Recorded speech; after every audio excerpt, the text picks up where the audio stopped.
so I can officially call to order the Planning Commission work session for August 11th, 2020. You want me to do a roll call? Is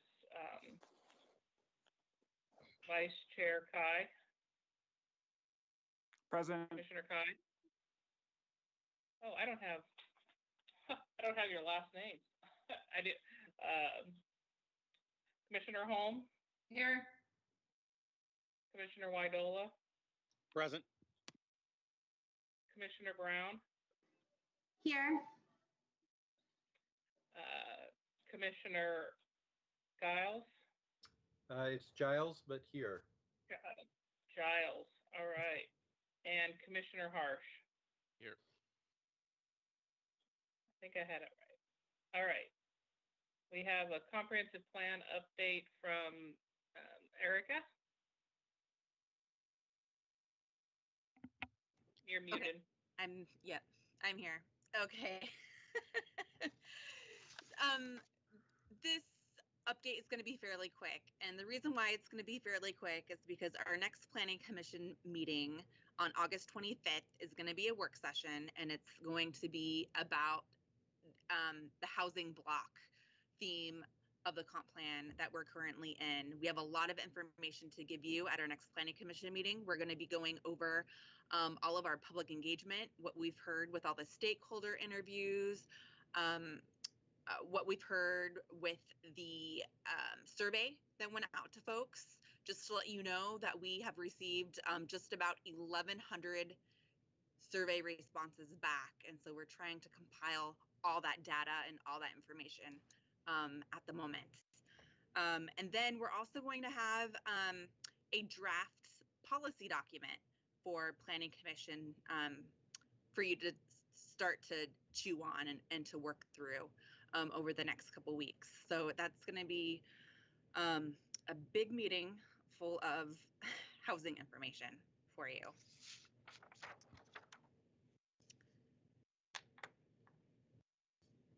Are there any questions? Erica, will that meeting potentially... Sorry, Jean, do you want me to continue? Go ahead, Commissioner Kai. Erica, will that next meeting potentially have us meeting if we want to in person with social distancing protocol, or will that continue to be online only? Yeah, so I think the next meeting will most likely be online only. I do know that we may be inviting the city council to participate in that meeting as well. I'm working through that issue right now. So there should be lots of folks online for this next meeting. Okay. And I know that, per the governor's order, we can only have 10 people, in a room, which can make a meeting kind of difficult if we have more than 10 people. More than us. Yeah. Okay, thank you. My question, Erica, was related to the document that I thought you were going to hand out, which had the first 3 blocks of policy, goals, and action items. Yes. So I am going to be sending that out to all of you. With your feedback, Jean, that you gave last week, I wanted to go back and incorporate the policies that don't necessarily have an action item, but I want those policies reflected in that document. So I should have that completed by tomorrow for everyone to send out. And then we'll have a little chat about that document at our next meeting. So there will be plenty of time for everybody to review that document. So you're going to send the document out by the end of this week then? Yes. Okay, perfect. Thank you very much. I know that is going to be a lot to absorb.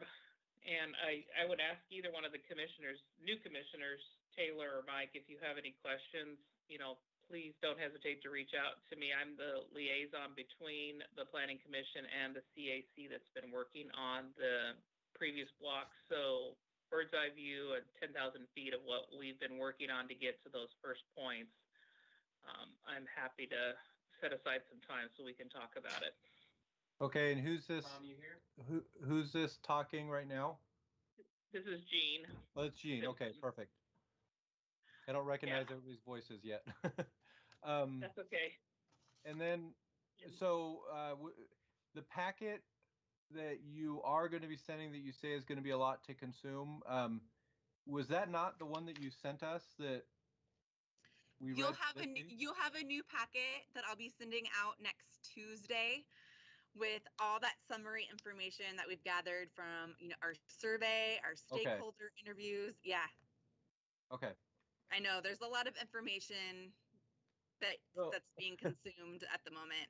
That's fine. I'm just trying to gauge it because it seemed like this was a big packet of information to read. And so for you to say that there's a much bigger one coming, I'm just trying to figure out how much I should budget. And It'll probably be a little bit less. Okay. All right. Yeah. And then that's where calling your buddy to say, hey, I just got 150 pages. We're going to have a work session on it. How much of this do I have to have memorized before the meeting versus can I get an executive summary of the first 2 pages? And that's what we need to know. And that's where your buddy will be able to help you and go, okay, we're still in work session. Here's what you need to focus on versus this is hearing. You need to be in depth on another level. So. All right. Sounds good. Cool. Thank you, Erica. Yeah. Do we have any other questions on the comprehensive plan update housing block before we move on to the housing needs analysis? All right. I bet you're up again, Erica. All right. So last Tuesday, everyone was sent the housing needs analysis. And I know that we have a couple new planning commissioners on the commission who probably are not familiar with the housing needs analysis. And so tonight, I just wanted to walk you through that document, go through, the information that we need, to comply with the state of Oregon, what we actually get out of the document, what the implications are for housing in Sherwood, and then kind of talk about next steps. Where do we go from here with this document? The first thing is a housing needs analysis. I see a question here. Sorry. Sorry, my question was to get a poll of who was here last time. I know Justin and I were involved, but I don't know if Alex and Rick and Lori were here.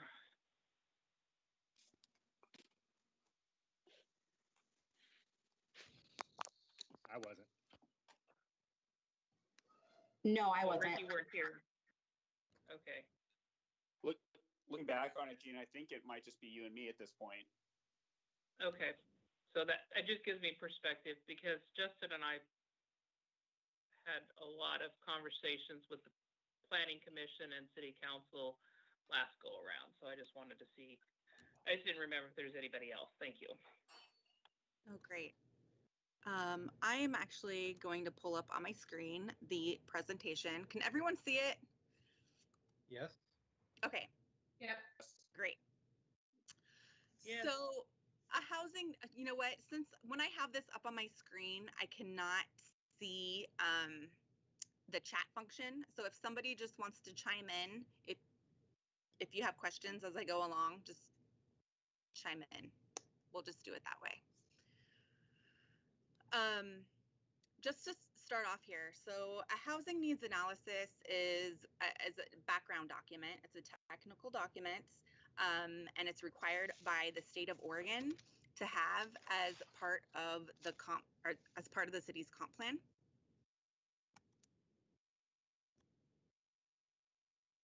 So our state land use goal 10, which is housing, it tells us that cities need to inventory housing and that there needs to be a 20-year supply of housing units at price points and rent levels that meet the needs of Oregonians, and that housing needs to be in different locations, be of different types and densities to meet all needs. So that's a quick little overview of goal 10 there. And Erica, just to clarify, there was a portion that I remembered seeing previously that I believe referred to that as needing to be more location specific, meaning kind of regarding Sherwood specifically. So that's not necessarily the case though, right? It's income levels for on a statewide basis. Is that right? So when we talk about income levels, we're going to be in the document itself. It has incomes for the county to make sure that we are meeting the needs like on a regional scale for housing. And again, this is probably an ignorant question, but is and there's several times where it mentions that we need to do that, and my question is, or else what? We don't get grants. We're in violation of the law. Yep. That's an excellent question. You know, I think the state has grappled with this question throughout the years. What happens when cities don't comply or not in compliance with this goal? And I do know that the Department of Land Conservation and Development, they have withheld grant money before. They kind of use that as the, you know, stick approach. Carrot, okay. All right. The other thing, Erica, is with the new House bills, if your code isn't in place, they will have you use the model code, right? That is correct. That's right. Okay. So if we don't do something, they can apply something to us. In some That's cases, if we don't, right? That's if we don't have something in place, but that doesn't mean, like if we say, we as Sherwood want to forego applying for, and I'm not saying I feel this way, I'm just saying if we say we want to forego those kind of grants, we can still choose what we want, or are we saying it's in our best interest to comply with these as best as possible, I guess? It's in our best interest to comply with all the state and regional regulations as the best as we can. We do have the opportunity to craft, you know, our policies and our code language, you know, the way that the community wants. Yep, perfect. Yep. Thank you. Mm-hmm. So goal 10 is actually administered through the Oregon administrative rule that I have here on the slide. And it's really what we call it is the Metropolitan Housing Rule. And it's also administered through Title VII of Metro's Urban Growth Management Functional Plan. And through our best planning efforts here in Sherwood, we need to assure the opportunity for the provision of adequate number of needed housing units, residential plan designations, which we already have in place. Those plan designations are you know, low density residential, medium high residential density, and all of our residential densities that are in our development code and on our zoning map. That's what that actually means. So we can kind of check that one off the box. We also need to provide for the opportunity of a housing mix and specify the mix of housing opportunities, which is what we call the 50-50 split. We need to make sure that we are that we have the opportunity for 50% single family detached homes, and then 50% attached and detached homes within our planning year period, which is the 20-year forecast. And I'm going to go over all of this, what that means here in the next couple of slides. And we also must meet a 6 dwelling units per net buildable acre density requirement. And you'll find out here that we are already meeting that requirement, which is great. and we'll continue to meet that requirement with the densities that are built into our development code in those residential plan designations that we have. So I know, in a nutshell, state land use goal housing, it requires the city to maintain and plan for an adequate land supply to accommodate at least 20 years of future housing growth. We need to provide flexibility of housing location, housing types, and density, specifically that overall density range of 6 units per acre, with the opportunity for 50% new units to be attached, single family or multifamily. And then we need to make sure that, you know, the prices, you know, we have a range of prices that meet the needs of Oregonians. I know that's a lot. That's a lot of information there. So just to go over what are needed housing types, because this is talked about a lot in Goal 10, and needed housing types, you know, are single family detached. There are multiple family housing types for both renters and owners. They are manufactured homes on individual lots. They are mobile homes in manufactured dwelling parks, and then government assisted housing as well.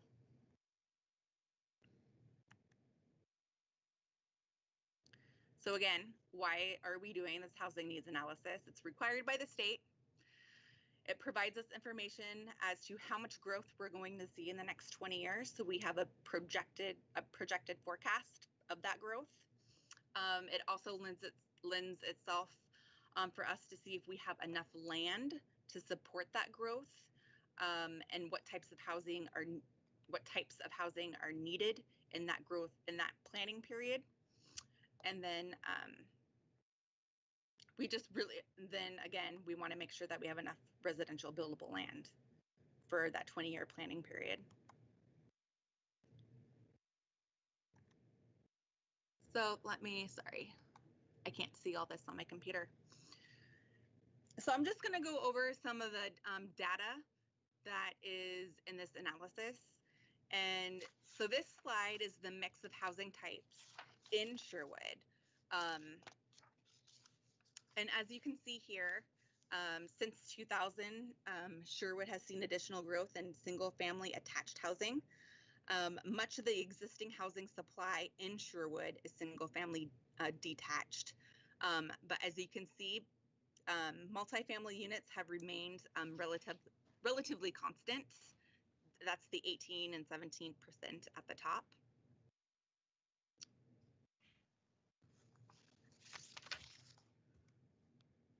Uh-oh, I just lost it. Okay.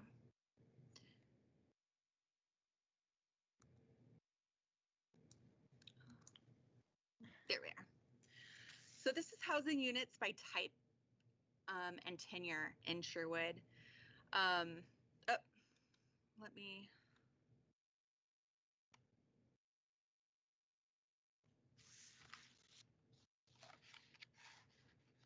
So as you can see here, you know, once again, much of our single family detached dwellings here in Sherwood are owner occupied versus renter occupied.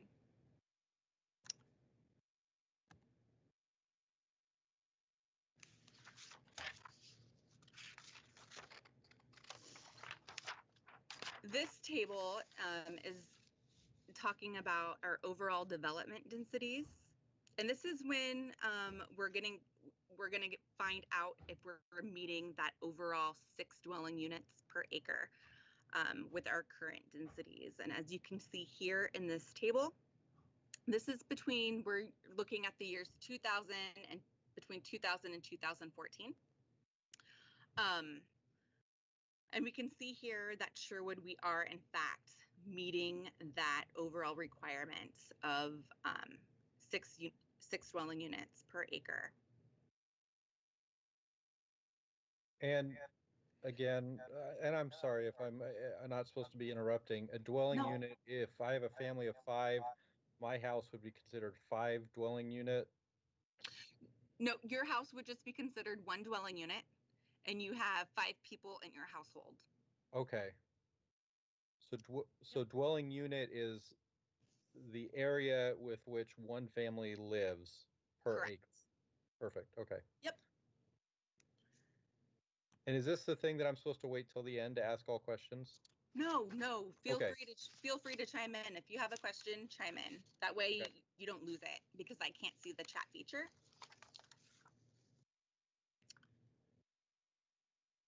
So this slide right here just talks about factors that will affect housing demand in Sherwood over the planning period.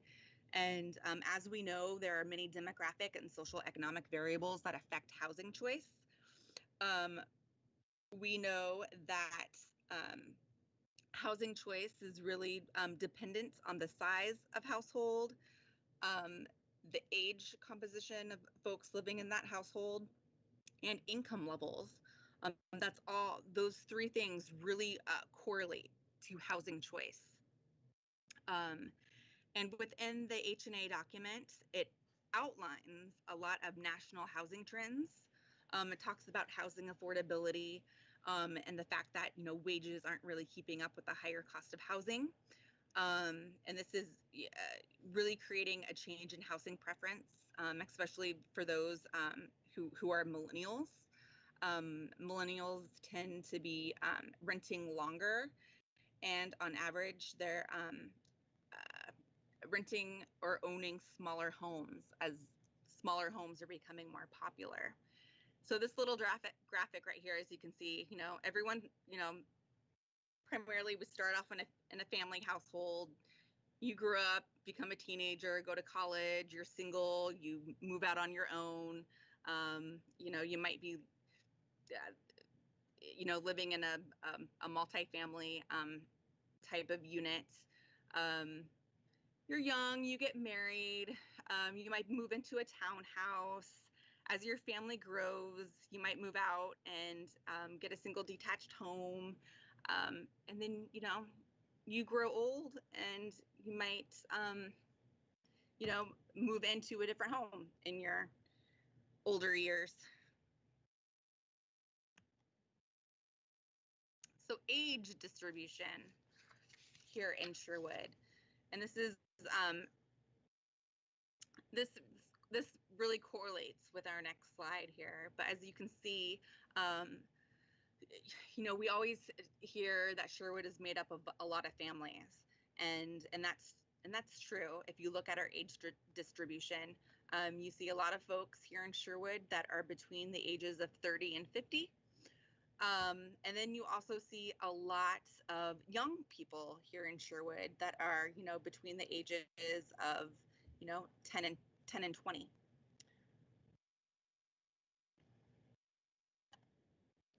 So when we look at our housing composition, you can see here that here in Sherwood, almost 50% are family households with children. 30% are family households without children, and then we have 23% non-family households. And you can see how Sherwood compares to Washington County and Portland and Oregon.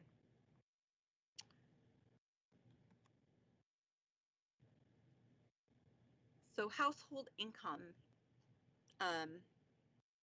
Income in Sherwood is relatively higher than the county and the state of Oregon. So the median household income here in Sherwood is about $78,000 compared to Washington County, which is $64,000, and Oregon, which is just a little over $50,000. So we have higher income brackets here in Sherwood.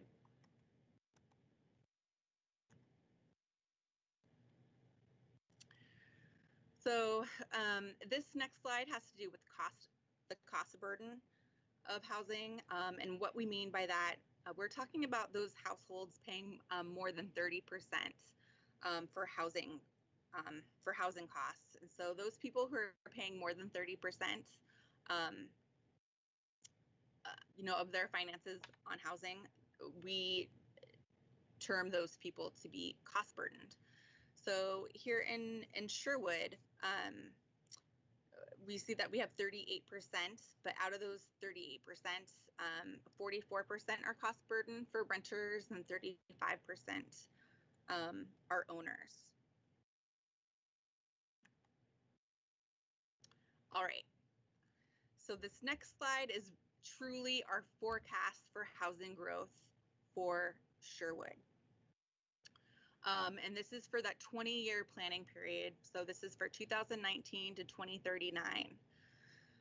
So when we are looking at the inside of the city limits of Sherwood, within our city limit boundary, we are expecting 700 new households within that boundary area.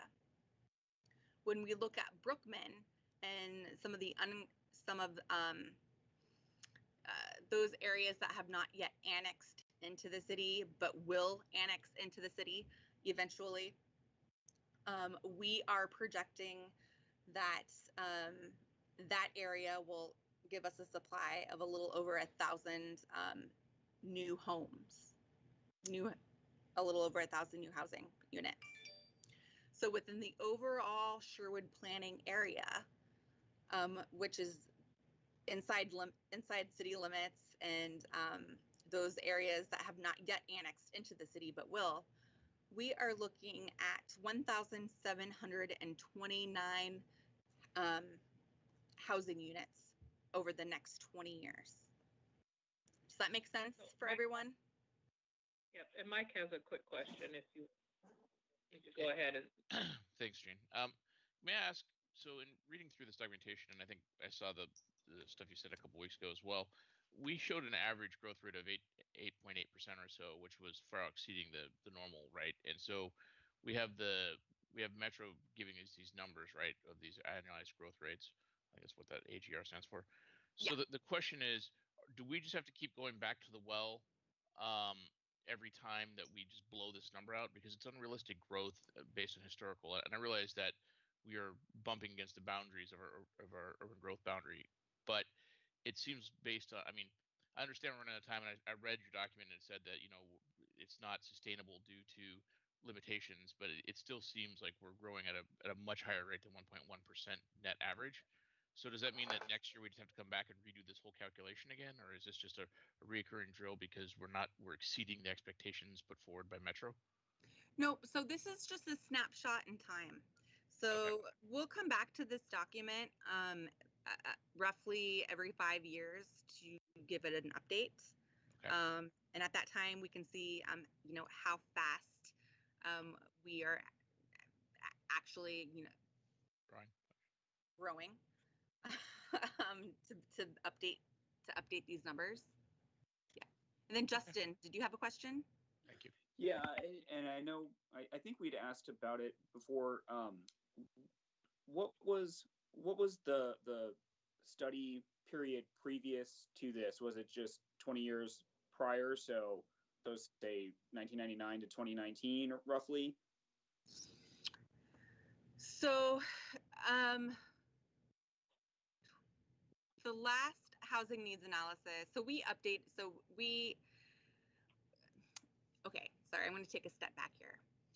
Through the Sherwood West Planning Project in 2016, that is when the city updated its housing needs analysis. So we started with this information in 2016, and then as we started the comprehensive planning process, we went back and we updated that information with new planning, with new numbers. So this is how we're at this planning range right now from 2019 to 2039.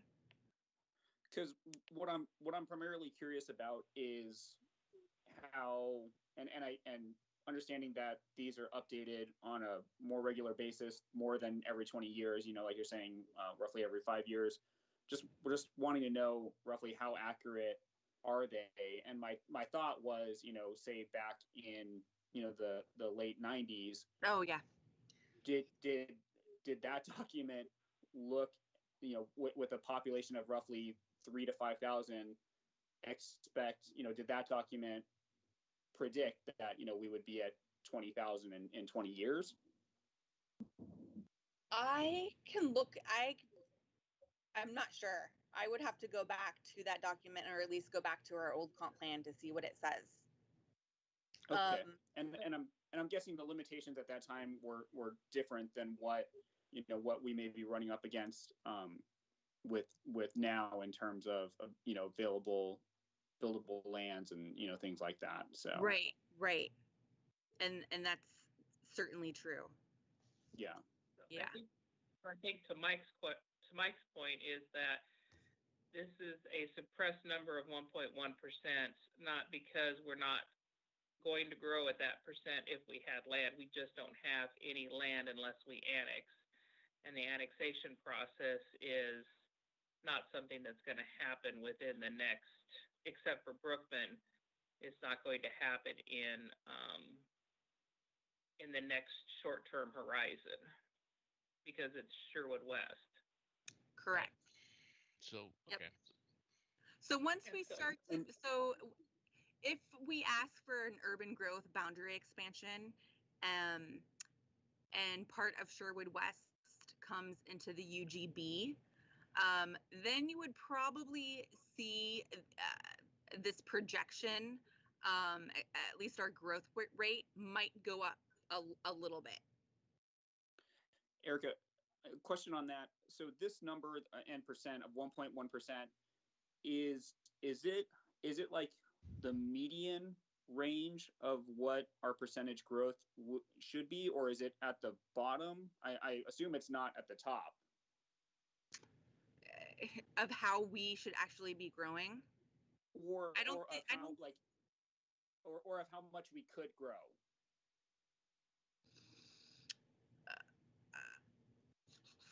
Well, this is our average annual growth rate. So this is just telling us that over that 20-year planning period, we expect 1.1% of growth. But that's on average. That's based on the limited land supply that we have. Yes, correct. That is correct. Because if we had 300 more acres of buildable land within our city limits, we would not be constrained to 1.1. We would be significantly higher. That's right. You might see that growth rate. There might be a small uptick in that growth rate. But remember, it's just a snapshot, and there's other things that are, heavily involved in development, infrastructure. If you don't have the infrastructure for development, that can actually, slow down the process. Mm-hmm. Right, but the reason that we grew at 8% for the preceding forecast period was because the land that was available was buildable lands with the infrastructure in place. Correct. Yep, you got it. Yeah.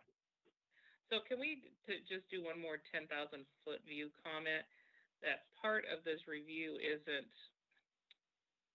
just to take in this information. As a planning commission, we can read this document and make some statements regarding what we believe as stuff that we see as what we believe is going on, or raise concerns about comments that are being made by the consultant about this document.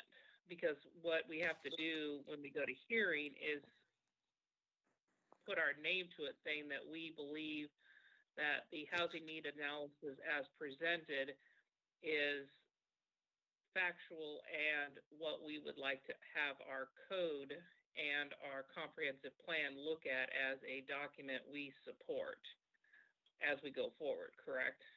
Correct. So when we look at pieces within this document and we say, well, this doesn't seem to agree with what I see in Sherwood. For example, the statement that rental costs are higher in Sherwood, the cost per square foot is less in Sherwood. It just happens that our size of units is larger. So the language that's being used in the document may not be as we want it presented if someone's going to look at this document to make decisions about how our growth and our code and our comprehensive plan are going to be crafted, correct? Absolutely. Well, is it fair to also say we, and again, this is a hypothetical, but is it fair to say our rent is higher because we believe as a city we're providing more services and benefits, and so it should be higher than, Tigard or something? And that's, Well, the city, we don't control rents. No, I know, but I'm not saying that we're adjusting rents. I guess, if I was getting a better value for my dollar, and it was more expensive, that's not a problem to fix with trying to lower the rent by having more rentals available in the area. You know what I mean? If we think that that the added rent is due to due to location or the schools or whatever it is, Yep. It's a desirable place to live. Right. It's not necessarily because of the scarcity of rental properties, right? and so we're, supply and demand of rental property too. If you don't have a lot of rental property and people want to come here to rent, those prices could be higher. I think it's probably a mixture of the two. So to the new commissioners, Justin and I went through this exercise a couple of years ago, and this is the challenge, and Eric is probably going to kill me, but this is what we were having an issue with the consultant's report, is that the conjectures and the conclusions and the recommendations they make are based on trying to meet a regional housing need rather than looking at the amenities and the type of people within this community. That's why when we look at this document from a planning commission perspective, I want to ensure that when we go to hearing, that we support the facts that are in here, and that if there are conclusions, recommendations, or suppositions that are made, and these assertions are in line with the character of Sherwood and what we want to present to City Council and use as our foundation for our comprehensive plan. Okay. Yeah, thank you, Gene, because I was going to ask, I went through this document yesterday and went through all the red lines that Erica had in there, and they were mostly just table corrections, a little bit of language cleanup. I didn't understand what kind of feedback they were looking for based on that, because it looked like it was a, minor, just language adjustments. And again, it looked very minor through the whole thing. So it wasn't clear that we were supposed to be looking at it with that kind of an eye. So to answer the question that was raised at the beginning, what happens if we don't do what Metro and DLCD says we have to do? I feel like I got in trouble because I drafted some language before the last hearing that said,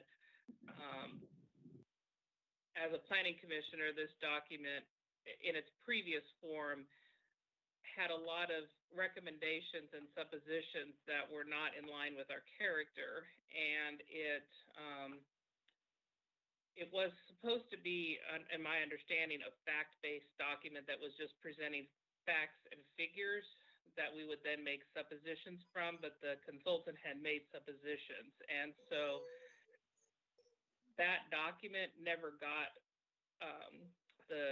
as you read in one of the summaries that Erica did, it got remanded back to the Planning Commission because of the Sherwood West got sidelined. And like I said, Eric, if I got in trouble, you could tell me, but I feel like I kind of what the comments that we were making weren't in line with what Metro and DLCD wanted us to say about the housing needs analysis that was presented. So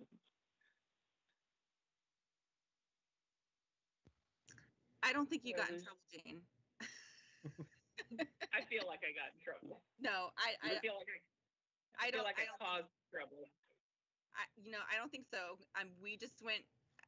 That allowed us time to go back through the document and clean up language to make sure that it's reflecting what we heard from the commission at that time.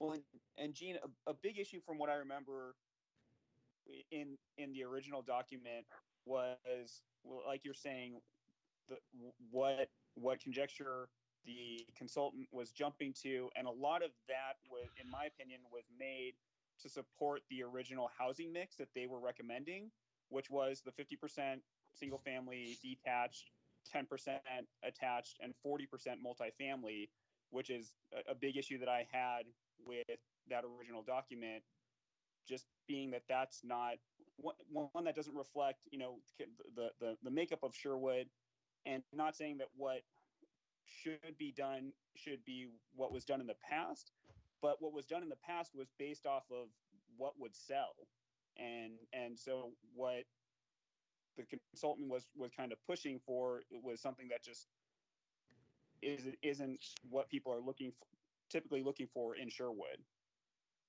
Correct. And that was thankfully, and thank you, Erica, one of the things that staff was able to address from the first version to a version that we're looking at right now. So I'm trying to give commission perspective, and also to say that there are, in looking at this, and I don't know how we're going to take it when you're done with your presentation that I have completely derailed, comments that I have, and I don't know how to facilitate this through this work session,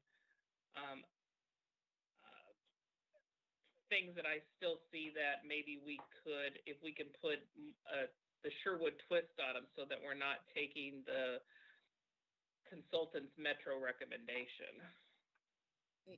Certainly, we can definitely have that conversation. But this is, Commissioner Kai, your comment, this is perfect timing, because the next slide had to do with our forecast of needed housing units by mix for the Sherwood planning area. So if you go back to our state goal and our administrative rule, it states that we need to provide for a 50-50 mix of housing units for our planning period which is 20 years. And so we revised this housing mix forecast. And so we said that it was going to be 50% single family detached, 25% single family attached, and then 25% multifamily. In the previous document in 2018, it had a much higher total percentage for multifamily than single family attached. But we know through our historical records of building permits, we have been seeing more of single family attached versus multifamily housing.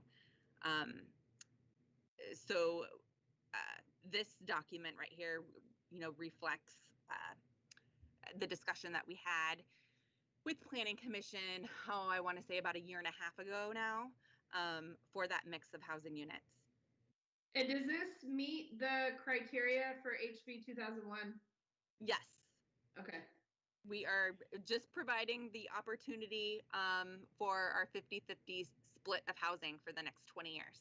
And this is just a projected split. It doesn't mean this is how we're going to grow, but we're just providing that opportunity. Right, but the opportunity meets the requirement. Right. Okay. Erica, so this number, the 1729, I assume that's based off of our zoning. So that 1729, if we go back up to our forecast of housing needs within that 20-year planning period, we are projecting 1,729 household units in that 20-year planning period. So that's our new housing number. But so for our zoning, the different types of zones allow for a range of units per zone. Yep. So what I'm wondering is this number 1729, is that kind of a middle of the road number, Or So that's 1729. I'm sorry, my computer just went a little bonkers. That 1729 will be split up into our zones, and I think that is, you'll see that here on one of these slides. okay, so it's not, because what I'm wondering is, is there potential for the number of units to be dramatically higher because a lot of our zones have a greater range in number of units that are allowed in that zone?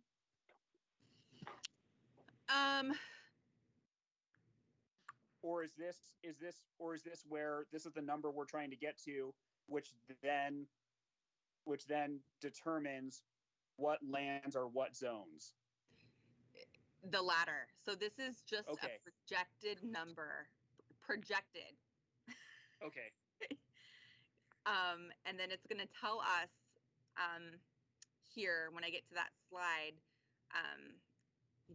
how many units we might see in each zone, or Okay. how many units actually we might not have room for.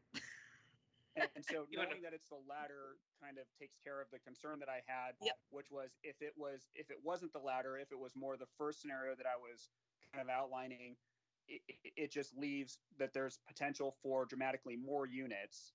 But since this is going the other way, it kind of takes care of that concern. So. Mm-hmm. So if you show that slide, Erica, that might help wrap up that little. I'm assuming it seems like it. This slide or this? Sorry, or the one up? Probably the next one that you haven't gotten to yet that splits up and shows where we're negative. Oh. We'll get there, but let me. Oh, sorry. No, it's okay. So that's where you're negative.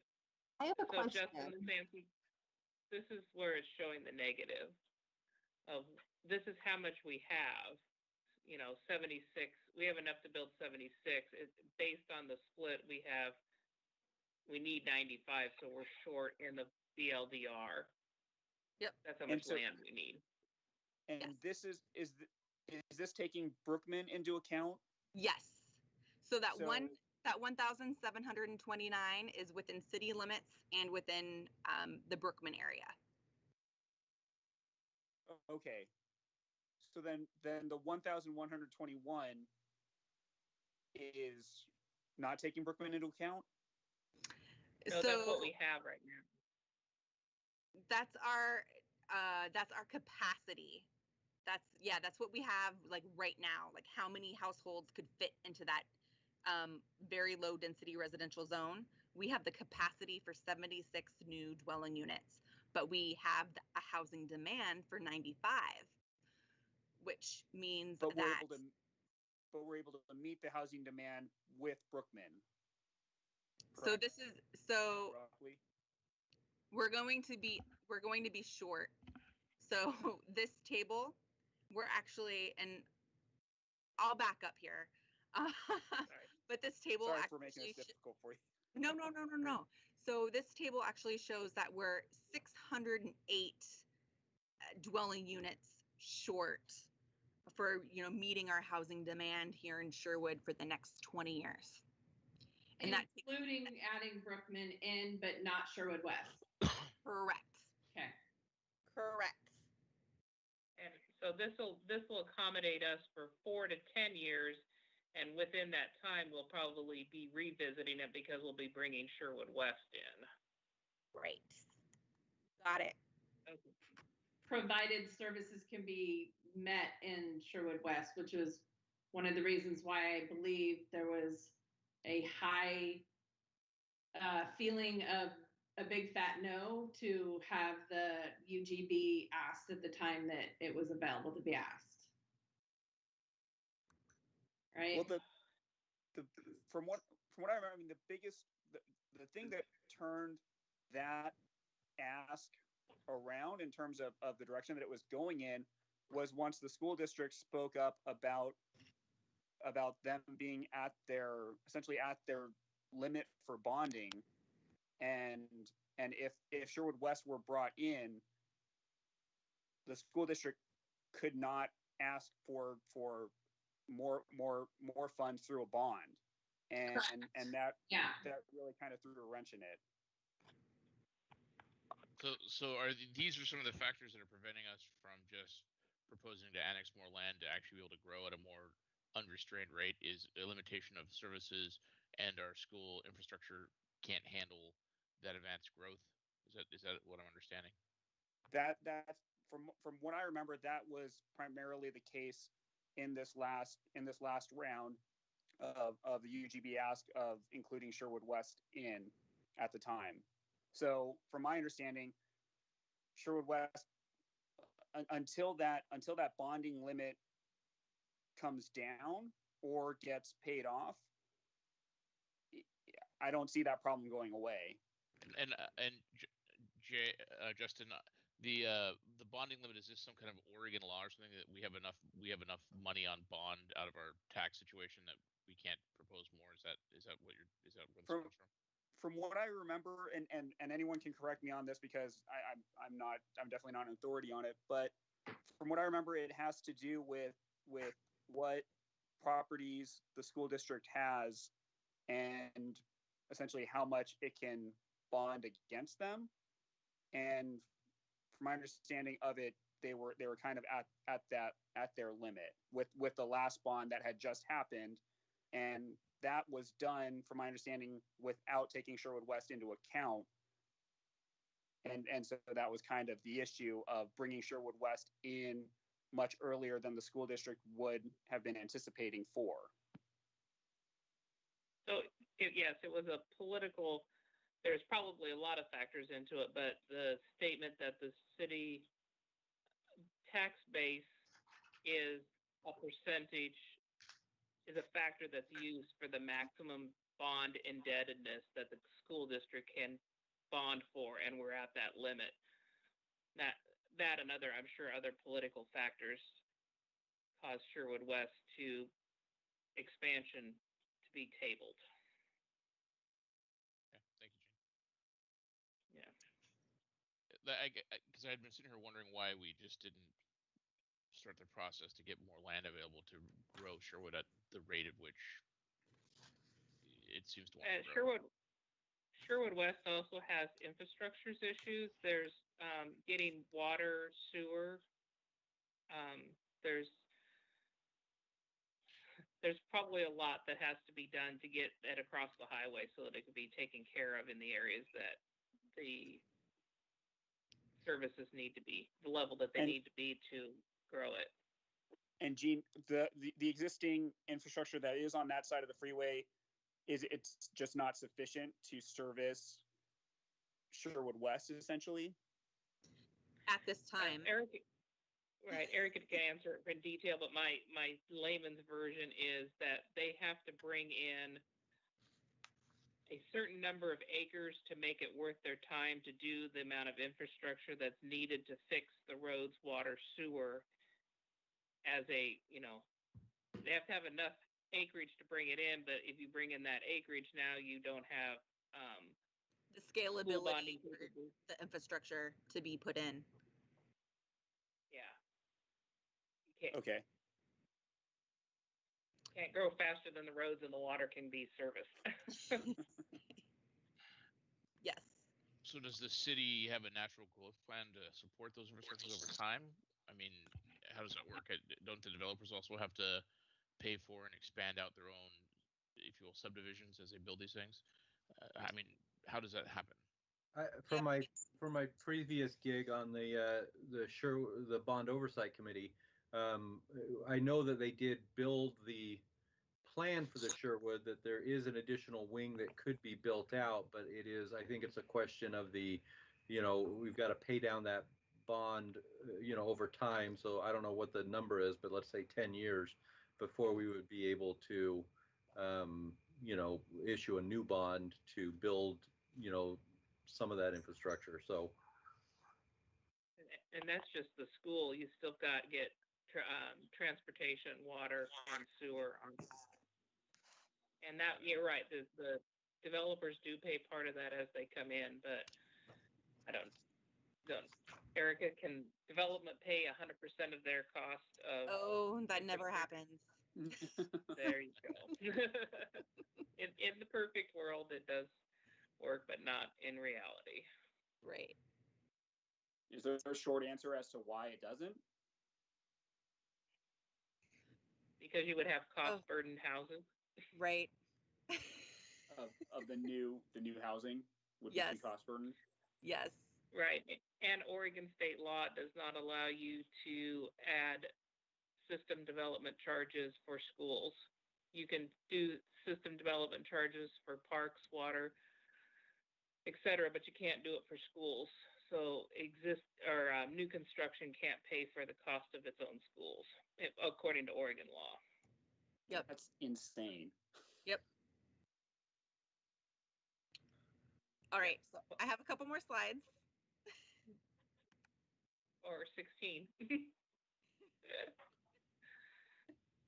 Okay, so all this data that's in the document. So what are the implications for housing needs here in Sherwood? So we know that households are getting older, and we might see that older individuals might demand smaller units. They actually might prefer to rent as they get older. We see growth in household families, especially our millennials, or the younger folks growing up. We see them waiting longer to purchase a home, and they're also renting longer as well. And then some households just lack housing that is affordable here in Sherwood, as you can tell with some households being cost burdened. So what does this really mean? And so this means that Sherwood, we should be providing a wider range of housing types for all the different needs of housing here in Sherwood. Let me page. Sorry. So we call this missing middle housing, and you'll hear this term quite a bit as we move forward with housing here in Sherwood. But I just want to get everyone, so we're all on the same page, what this middle housing, what it looks like. Middle housing could be cottage clusters. And here, I'm going to go fairly quick through these slides, and I'll send you this presentation so you can go back through it if you would like. Missing middle could be duplexes. They could be townhouses. They could be courtyard unit apartments. They could be small multiplex condos or apartments.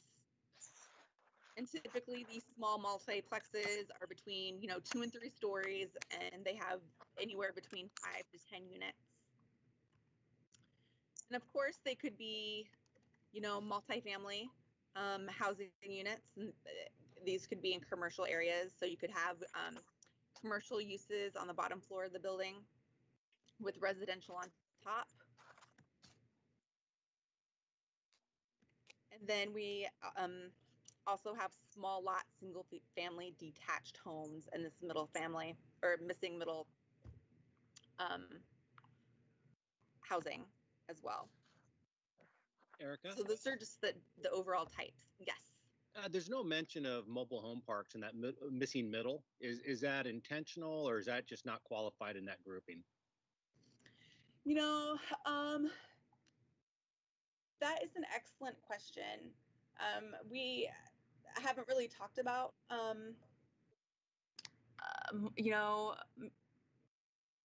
like mobile home parks or manufactured home parks. But that could be definitely a possibility, because that ensures, additional housing for sure. And doesn't that mean that our existing manufactured home parks count towards the fact that we have that affordable housing? Yes. So the manufactured home park here in Sherwood, in the H&A, we do count it. in our housing needs. In the document on page 103, it mentions 4 mobile home park, manufactured home parks. Yes. And I actually had a question because one of them, Crown Court, is outside of, it's not in the incorporated city. It's out on 99 between us and Newburgh.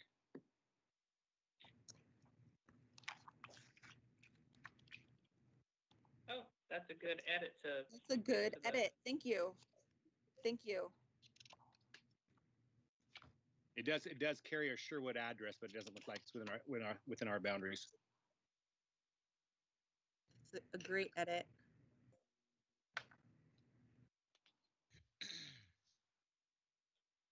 All right. So now this comes to kind of our second analysis within this document, which we look at our buildable residential land inventory here in Sherwood.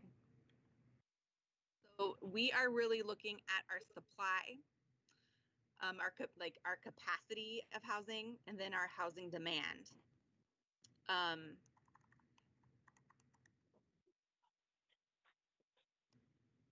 So when we look at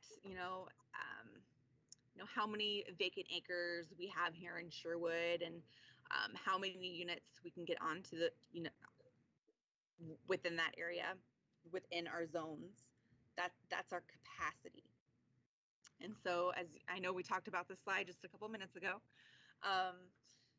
So our capacity, you can see we've taken that capacity and we have sliced it into the residential zones that we currently have here in Sherwood.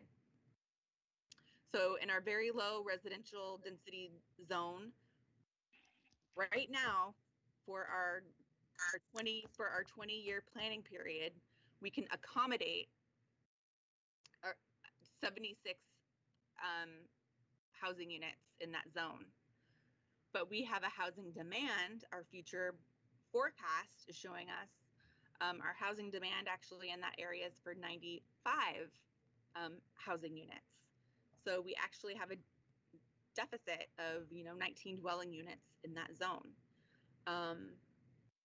And you can see here that we have a total overall deficit within the city for our planning period of 608 housing units. So what does this mean? This means that in order to comply with Goal 10, the city will need to either change its policies to allow for more development on the inventory of vacant land that we have, and this might be allowing additional density in certain zoning designations. We could request a UGB expansion from Metro, or we can do some combination of both. Well, Erica, when do we need to be in compliance with Goal 10? Within the 20-year frame, or we know that a UGB expansion will occur within 7 to 10 years, and we're going to revisit this in 5 so we don't change our density in our zonings? So that's an excellent question, and we can definitely go with the latter. We don't, if Planning Commission, if the commission feels like we don't need to revisit any of our densities and our zoning designations, we can state that we will meet Goal 10 by requesting a UGB expansion in the next 20 years to meet our housing needs. I've been here a long time and I've never heard anybody tell me they want smaller houses and smaller lots as an overall goal in the city of Sherwood. But Gene, the housing needs analysis on page 32 clearly states that housing characteristics as where does it say? In addition to larger homes, a move towards smaller lots is seen nationally. Right. So that's a trend. That's a national trend. And that's all that this housing need analysis is telling us, is just stating what trends are out there. But this is something that I was kind of had issue with, the first go around, and reading it, it's interesting the way that they've worded it, because there's nothing incorrect with the way they worded it, but I feel like there needs to be further clarification in that, an asterisk stating that, this does not necessarily reflect, desires of homeowners. Because from my understanding, this is generally, done on the developer side, because the more units you can build on the same number of lot will yield you, a better return. So how this would actually be addressed is that you're going to take this document, right, this H&A, and you're going to address the policy, implications that it may have within our comp plan goals and policies. That's how it's implemented. And that's what the concern would be. Yeah. So we just want to make sure that in our goals and policies, we are truly reflecting what the community wants. Does that make sense? Yeah, and Erica, I have a comment about actually the last slide that you just showed. So this is a statistical guess based on what they say our growth is and what ratio is typically that increase would say. There's no way, like for instance, if I was a developer and I said, you know what, I'd love to build high density residential in Sherwood, but for the price I can build it at, nobody would pay for it because we're out in the middle of nowhere, and so the young couples aren't going to come move out here to be in the hip housing out here when they can just be in downtown Portland, right? And so because of all the other factors, right, even if we did that, this is just the best guess as to what we think that growth, that kind of housing that growth would, same thing with the retirement communities and older, I would love to be in Sherwood my whole life, and probably downside. That's the thing. Gene's point is a valid one. I've never heard anybody say, "Hey, I want less land," but I have heard people say, "I'm sick of mowing my lawn," and so there might be a middle ground where people are like, what, that's kind of a cool community. I've seen some communities like that where they're like, yeah, it would be kind of nice not to have to worry about my yard, but have it still look cool and have area to for the grandkids to go out and play and stuff like, what I mean? Like there might be some ground there versus just, I want smaller lots. Right. No, I fully agree with you 100%. Yep. So Erica, on this slide, we've talked at length at how at the current time we're not meeting goal 10. Is that correct? Correct. So, but at the beginning of the packet, on page 2, under regulatory requirements of an H&A, down a few paragraphs down in bold, Sherwood is already in compliance with these requirements and can accommodate most of the new housing forecasts as described in the 2019-2039 H&A. So how are we out of compliance, but how are we in compliance? Right. So we are meeting our density requirement of 6 dwelling units of overall density for the city. Okay. We have created a 50-50 housing split. We can accommodate that, and we are accommodating that now. The only thing that we are missing within the next 20-year planning period is our demand for new dwelling units, and we're just showing a deficit. Is the overall number of units? Yep. Essentially. And remember, it's just a projection. Yeah. So, and this is just a projection, and it's very rarely that cities will like run out of all of our vacant residential land. So then, So when we, so is goal 10 something that needs to be met? Like, is it all or nothing? Because it seems as right now we're not 100% there. And So we just need to have, as we move forward with our comprehensive plan, we just need to have a policy plan statement in there, that says this is how we're going to meet our deficit in the next 20 years. We're going to, revisit the H&A in 5 years and seek a UGB expansion. we can put in the housing needs analysis that we anticipate within 5 years to revisit this plan in conjunction with the Sherwood West UGB expansion, right? Right. But does that obligate us to bring Sherwood West in, even if, say that bonding issue has not resolved itself? Like, what implications does that hold over us? So, this, with the school, we don't, typically the city, we don't get involved with bonding of the school district. They're a different agency.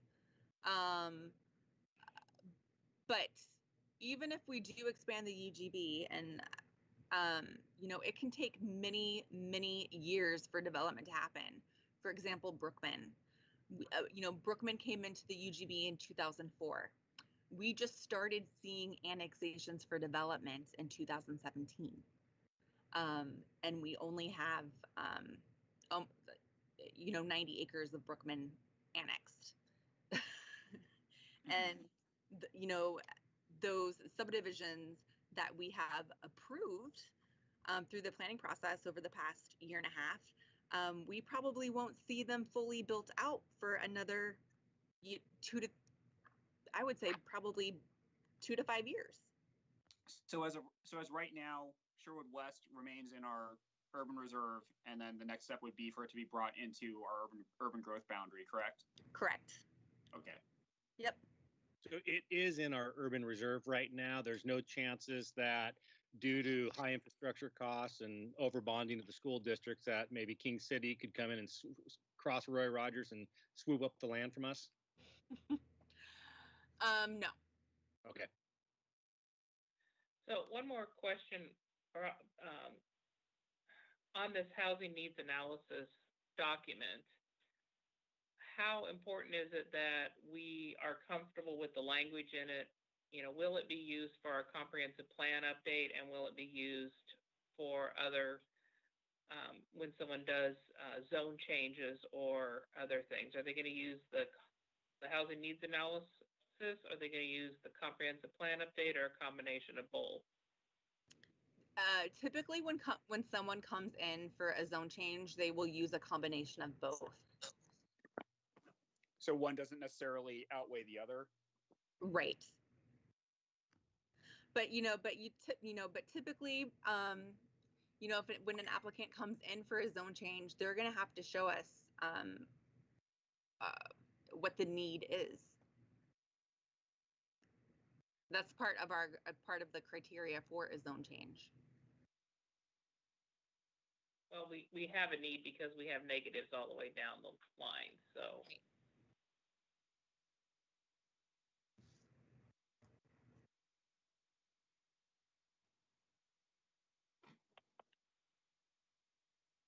Can I ask a random question, Erica? Go for it. So the Acre, the new retirement community here in Sherwood over by the new Starbucks and that new development, that's part of the reason why I asked for a larger zone plan map, because I can't see all the detail, but it looks like it's zoned retail commercial. Correct. Where that is, are those numbers, those households, those dwelling units counted in our numbers? Yes. Okay, thanks. Mm-hmm.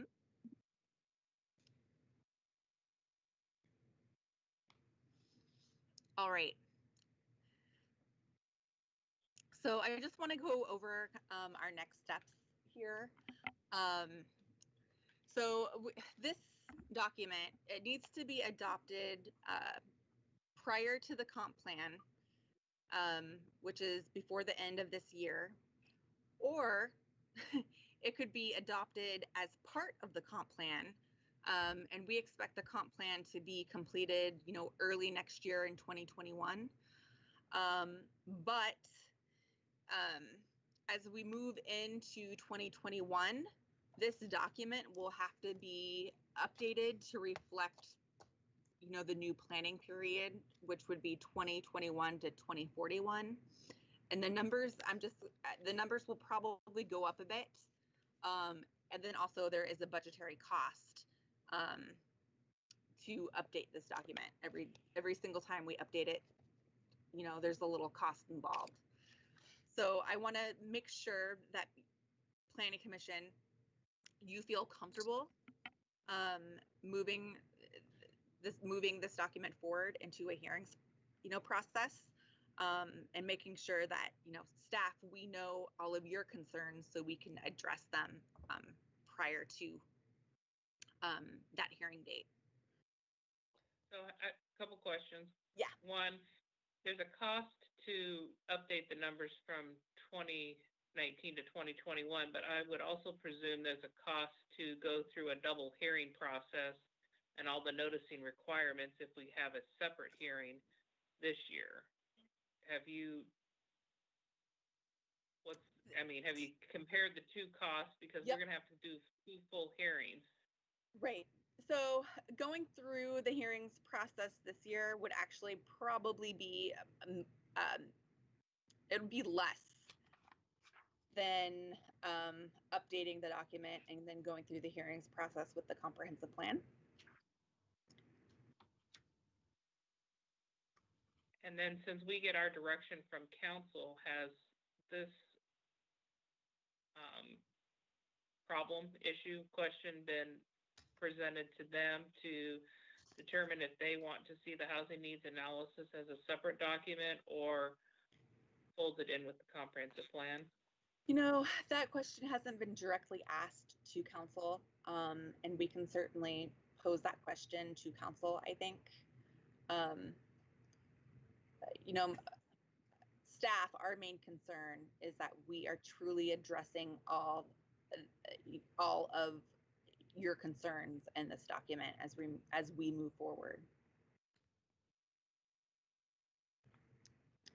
Because I could argue both ways very strongly, not just because I'm argumentative, but I can see doing it as a separate document. It will get a lot of attention and we'll be able to focus on it rather than trying to do it with 6 other blocks of lots of detailed information. But part of the other side of the argument is the comprehensive plan update is incorporating a lot of citizens' input through this next housing block. And I don't want to miss what we have our citizens doing or mislead someone by thinking, confusing the 2 different processes because they're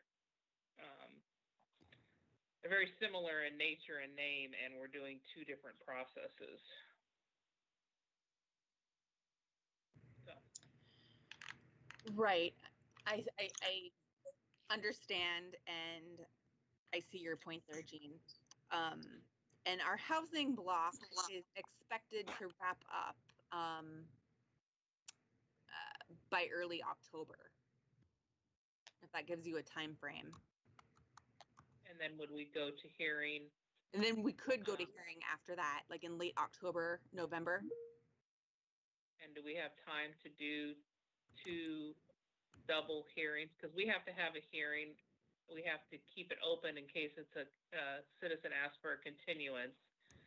And then we would have to council would have to have 2 hearings for it over Correct. The holidays. Correct. Okay. So, and I'm sorry, my screen is frozen. I'm trying to. So it says Justin says he has a question. Erica, so just wanting to know the current H&A, how much has changed in it since it was originally introduced to the commission way back, back when Gene and I were the only ones that were on the commission at that time? Yeah, so excellent question. And so in that memo that I prepared in your packet, that actually reflects all the changes that were made from the 2018 document to this 2019 document. So there have been some text changes then, or is it just within the tables and then that mix of housing types going from 50, 10, 40 to 50, 25, 25? I believe that there were some minor text amendments, and I can go back and send you what those were for sure. Okay. I know that we had softened some of the wording. So, and Erica, I had a couple of corrections. Can I just email those to you, or do you want me to? Okay. And they were just, the wrong table was referenced and a couple things like that. So yes, and I might have already caught some of those actually myself. Okay. So, but please send them to me. All right, I will. And Erica, thanks for addressing that. As I looked through the document, it looked like the language had been softened, but I wasn't sure if I was just missing, a lot of what I was initially concerned with, or if it had been addressed. So yeah.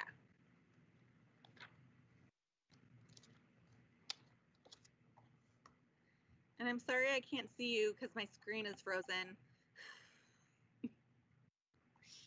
So I guess it's really hard because I know I would prefer to get input, if not from the whole council, but at least from Mayor Mays, to see if you could give him the two numbers of what the cost would be for the double hearing, separate versus together,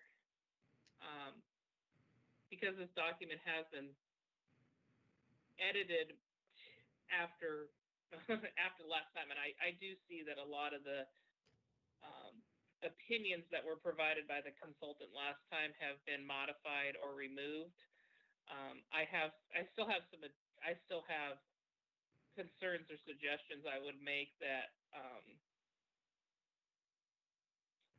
I would want to do before we go to hearing, or even before it drafts again. But I don't want to make the decision for the council on whether they wanted to go to hearing now before the holiday after the comprehensive plan, or if they want to pay for the cost of redoing it with the one document. Okay. The one comprehensive plan hearing. Yep. So I will go ahead and I'll touch base with the mayor and get his feedback. And then from there, once I have his feedback, we can then have a discussion about additional edits that you would like to see in the document. Okay. Thank you very much. I appreciate all the time. And I know from the first round of this a couple of years ago, this document does feel better. Yeah, I definitely agree, Gene. Yeah, and I just really wanted to walk through it so everybody, at least for our new commissioners, they understand what the process is and why we're doing it and how it fits in with the comprehensive plan, of course. And sadly, as we were going through it, I realized I was also at that meeting. So it's like PTSD. Now I'm curious. I want to read the old one. No, well, you know what, Taylor and Mike, if you would like to see the previous version that we had, I can definitely send that to you. Well, I mean, the question is, where I'm sitting is understanding now what the scope of what you wanted us to do is. We're reading through it and looking at the consultant's opinion, right, in here, and you want feedback. What is the timeline that you want us to sort of redline or had our concerns? If there were more in here, when do we want them back by? That is a great question. I would probably Because Jean has additional edits. I would say by the end of this month. Okay. By the end of August, that would be good. So this goes back to my concern and what we had before is on the Microsoft Teams version of our meetings, it's really hard to see what other people are doing or have conversations to know what's going on, and we're flipping back and forth the pages. Because normally we would, instead of redlining and send it back to Erica, and Erica making changes, because it's now that we all have the same document, has been historically a collaborative effort where if a change to the document once it's drafted, the commission as a group says we all give a head nod.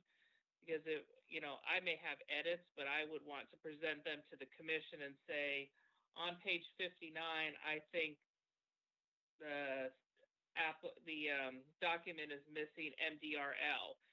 I wouldn't want to just give it to Erica and make a executive decision change without the rest of the commission being able to provide input. If it's Scrivener errors, then those go straight to staff and those can be changed quickly. But if we're changing the context of the document, this is where we usually do a collaborative effort. And so, yep. Erica, I would look to your feedback and see how we best facilitate something like that. Definitely. Because I do have that exact example on page. It's the big number 59.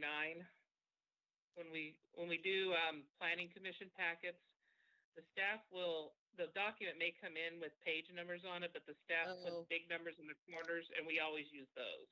So page 59, there's a bulleted point that says, Sherwood has a relatively limited supply of land for moderate and high density. And one of the things that we've been trying to emphasize within this document when we changed it from a 10 to 40, the consultant's deal was they wanted 40% high density residential in our document. And our pushback was to say that's unrealistic and inappropriate for the city of Sherwood. At best 25, because that was the minimum we could get them to do. And staff accommodated that. And so into that effort, I would say that it's not just MDRH that we're limited in, we are limited in MDRL. Right. So that we get focused on those most prevalent land uses that have been in Sherwood, which are the 2 medium density low and medium density high dwelling units. And so normally we would then all be around a table and there would be, 3 or 4 other commissioners nodding or a couple of shaking their head and one throwing something at me to say, quit talking, you're wrong. So. Well, but Jean, so we could pull up the Word doc and share that and turn on changes and redline it. I mean, we could do that on Teams here. I do that all the time on my day job. Yeah. Yeah. Well, yeah, it would just be like a work session with Anise that we had in the past where she or Erica, you would make redline edits to the doc live while we were sitting in the room. Well, yeah, because the other part is with Teams, if we had our account set up at work for me, if I've got a shared document through Teams, I can see, say, Tyler editing it. It'll show that in real time on my document. So it's similar so I'm not even having to look at the screen. I can actually look at my own resolution and my own display of it. But yeah, whatever's easiest. I get the social interaction is better though. This is what I'm proposing. Okay. I will propose that all of you provide your comments to me by the end of August, by the end of this month. So we are looking at Friday, August 28th, to have all your comments to me. I will wrap all of those comments up in a memo for a work session in September. Are you using Office 365? Yes. And again, I don't know what the legalities of this, but can you just share the document and we can turn on changes, and that way it'll just have everybody's name next to it? We can do that too. Mm-hmm. Because that speaks to Mike's point of, if he wants to make a change and I have a comment on that, on his change, I could just add it in line there. Well, make your job a lot easier, Erica. Okay. Well, and as a new commissioner too, the problem is there's a lot of detail. Like I didn't catch the acronym difference that Gene was pointing out in the MD, on the page 56 that we just were talking about. Yeah. The two types, right? Because my eye isn't trained to catch that. So the input that myself and Tyler likely have would be limited and less of a learning session for us to be more valuable versus spending the time to go through with the experienced people. We can definitely do it online, live. I mean, I know it's a use of time, but for myself, it would be valuable. Are you able to post the document between now and the end of August so we can do our own edits where people can see them, they can be commented on, and then we wrap it up with another work session in September where you do final edits online live and do the mix of two? Yeah, that should work, right? Yep. So I can send this document out to everyone in a Word format. Okay. But I think is it something that when each of us edits, then the other people can see it as it's being edited? Was I understanding how? If you turn on track changes on the document, then it will, at least in my recollection, it does keep track of individual people, and I think it even makes them a different color. So there's a couple. Right. There's a technical concern to this. I'm sorry, I'm an engineer, but it has to be shared off of effectively through Teams backends to SharePoint, and so it has to actually reside on the SharePoint server at the city, and so that's how we can all see it updating in real time. Is we're all looking at that same single point of reference. So when that a Mark question? Yes, but I think we can figure this out. Yeah, it's doable. All I'm conveying is, if again, I know we're waiting on Mark to get account set up for myself and Tyler as well. But when we get these things set up and we can use City of Sherwood's team presence versus my work team's presence, then in fact we would see it update in real time. So if everybody has access to that, it's a very easy and natural thing. Because if you email it to us, then I'm editing something and Justin's editing something, and then we send it back to you. Now we've got and then I'm compiling everything. Yeah. It's a lot of work. Not efficient. Not efficient. Yeah. There's a version control issue there. Yeah. So just one thing, Erica, and as we go further down this process, I just want to make sure that Josh is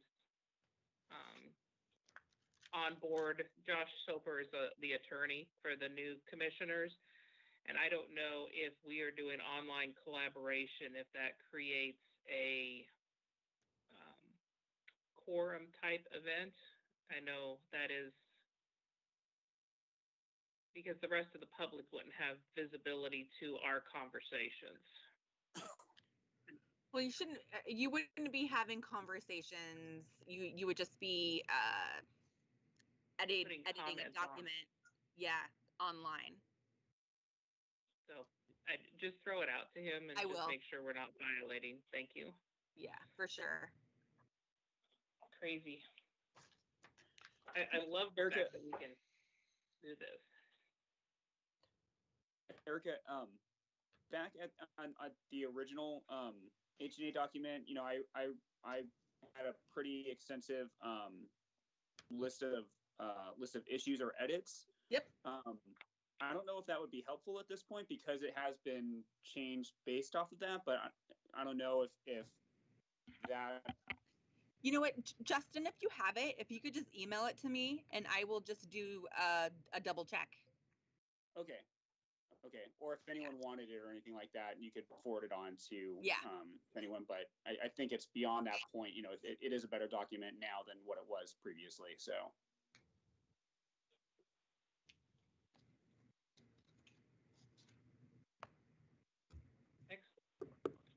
And then again, you're going to send out all our contact information so that if anybody wants to contact us, we'll have exchange phone numbers and stuff like that.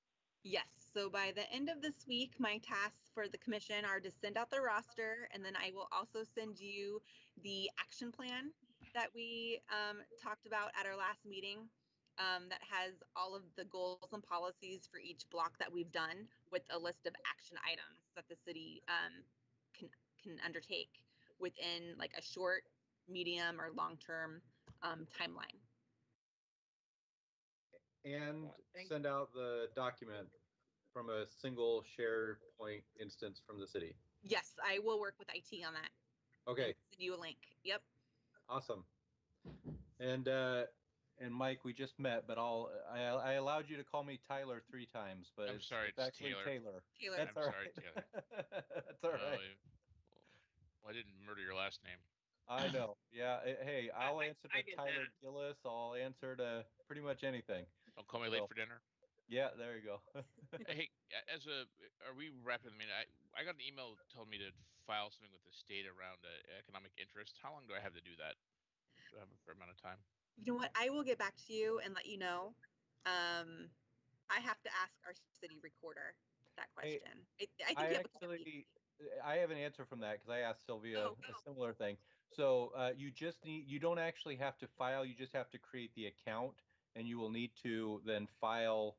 Because I created the account really quickly, and then I'm like, well, what do I do? And it says you have to do it, by July of next year for next year's session or whatever. But it's one of those things where you literally just have to create the account. You don't have to. There wasn't any additional work that needed to be done. Okay. All right. And I, for correction, I think the due date is April 15th, unless they changed it, because it used to be due the same time our tax returns were due. And yeah, they may have changed the number on the website, or the date on the website said that you need to file by July, and so I called her, because I was like, well, it's past July. Am I out of compliance? And she goes, no, that's July of next year for this. All you have to do is create the account. And I said, all right. But I agree with Jean. It's tied to the taxes. The taxes were pushed out to July, which is why it's due July. But I filed mine in April before they said, oh, we're going to give you until mid-July to file your taxes due to COVID, blah, blah, blah. So. Okay. So next calendar year, you might see them by April 15th. So. Okay. But you'll get an email when you set up the account. You'll get an email next year that tells you, hey, you have until this to file your economic reporting thing, and it's super easy. And then the city recorder is also really good about sending reminders out to us to make sure that you've gotten your email. Because if you change your email, then you don't get it. But it's really important to do it. Okay. Wow.